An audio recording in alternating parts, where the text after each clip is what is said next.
In May of 1997, Chad Granoski was living with his parents on the southern shore of Lake Oneida in upstate New York.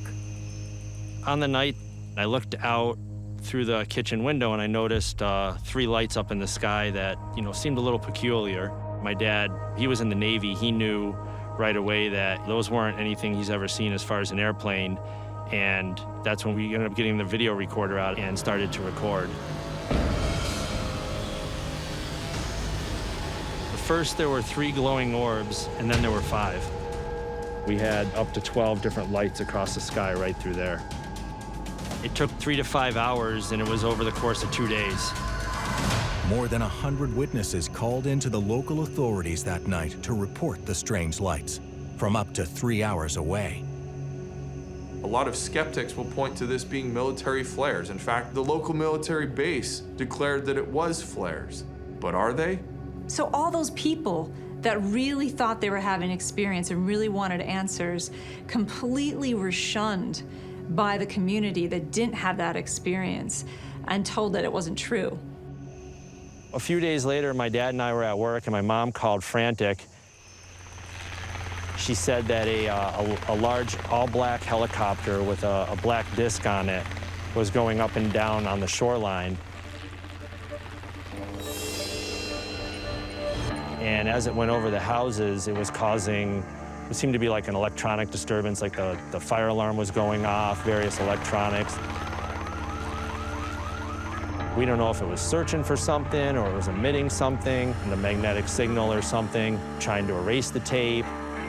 Desperate for answers, the concerned residents clamored for information about any recent helicopter activity at nearby Griffiths Air Force Base. They kind of gave us the laugh about that they don't have black unmarked helicopters, and they didn't believe the story.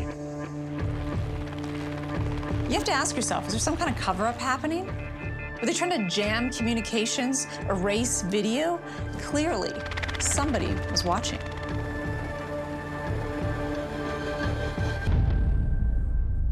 What made this sighting even more compelling is that it occurred only months after the famous case in Phoenix, Arizona. In March of 1997, thousands of people throughout Phoenix saw strange lights passing over the city. To this day, it remains the largest mass UFO sighting in U.S. history. More than a decade later, Ben Hansen interviewed witnesses who remembered their close encounters like it was yesterday. I was on I-60, was driving home from work, and I saw this huge boomerang-shaped craft flying towards me.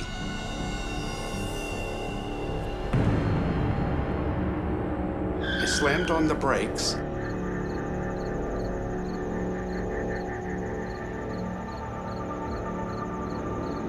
I jumped out of my truck as it came up over me. It was about 30 feet over my head. And I remember thinking I could hit this with a rock.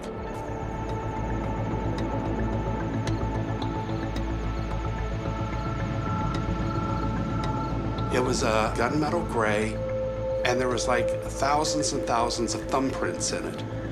It just meandered, this huge craft that took up 70% of the horizon.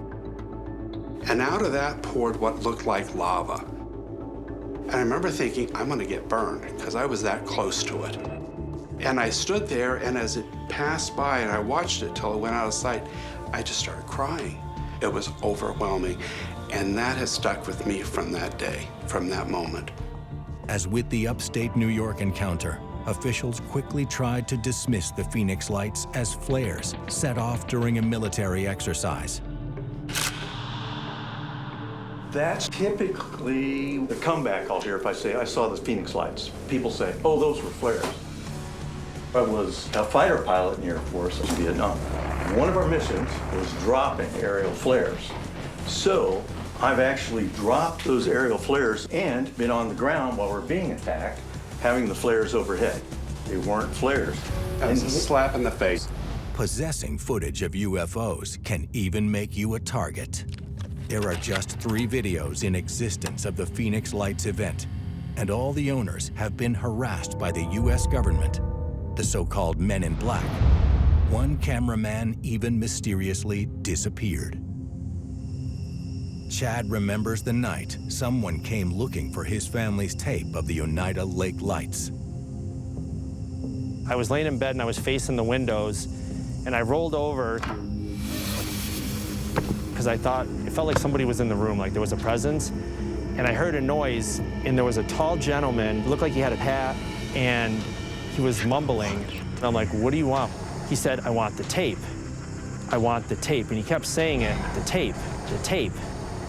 I sat up, and the dog in my parents' room, I remember he moved because I could hear the collar jingle, and the guy turned quickly and looked, and then darted out of the room down the hall. And I was like, whoa, what just happened? Seeing a massive ship overhead is terrifying enough. But what one military flight instructor observed over the skies of Leland, North Carolina in 2014 has filled him with dread to this day. He's chosen to remain anonymous, but did send the footage of his bizarre encounter to MUFON, the world's largest network for documenting unexplained encounters. It was, I believe, the night after the full moon in May. I was looking through the goggles and noticed a plane coming toward me from the north, heading south. Of course, I've seen planes through night vision goggles. You can hear planes at 5,000 feet, 15,000 feet, 20,000 feet. This thing was low and slow and silent. It made no sense to me. The last weird thing I noticed was that when I took the goggles down for a second to get a bearing as to where it was in the sky, I couldn't see any of the lights, not the fixed lights, not the single blinking light. Ben has analyzed the video over and over again. We have something very, very interesting here. As the object is cruising along, there is a point where one of these stars seems like it passes through the object. How is that even possible? Well, it's either three lights, three orbs traveling together in a very rigid formation, or there's something else going on, and we might be looking at cloaking technology. Close encounters of the first kind make up the largest number of UFO encounters by far, and can be terrifying. But imagine those spacecraft actually leaving physical evidence behind.